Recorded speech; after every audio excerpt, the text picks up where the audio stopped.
A partial federal government shutdown now enters its third week, and with no end in sight, millions of federal workers are wondering when they will see their next paycheck. Good evening, I'm Sarah Diamond. I'm Josh Smith. President Trump remains firm tonight in his demand for millions of dollars to fund a southern border wall. President Trump indicated he may use his executive power to sidestep Congress and build the wall with money from the military.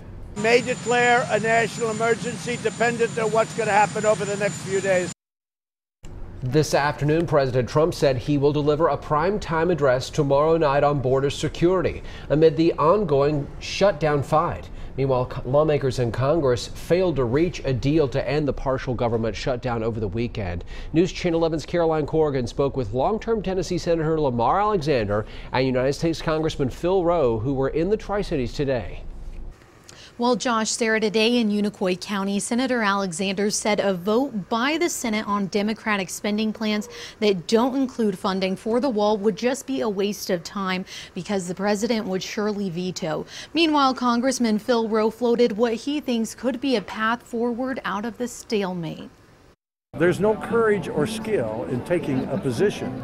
There is courage and skill in getting a result, and it's time to show some of that. Senator Lamar Alexander says any action on the House Democratic spending plans that don't include funding for the wall would be a waste of time. It won't make much sense to start bringing up bills in the Senate that the president will veto. It takes 67 votes to override a veto. So we don't need to have an exercise that's futile of a series of pieces of legislation and votes just to show off politically. He says it's going to take bipartisan effort to fix border security. What we need to do is act like adults, and the president should sit down with the congressional leaders and they should come to a conclusion. Meanwhile, U.S. Representative Phil Roe provides a solution. You go ahead and provide the funding for border security.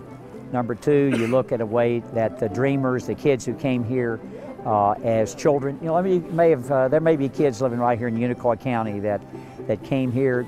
They don't know they're not American citizens. So I think there's a way you could take those two and get an agreement and move forward. As for how they feel about Trump's decision to shut down the government, I'm going to leave that to the news media, to the voters. If this shutdown lasts for 22 days, it will be the longest U.S. shutdown on record, beating out a shutdown under President Bill Clinton in 1995. That shutdown lasted 21 days.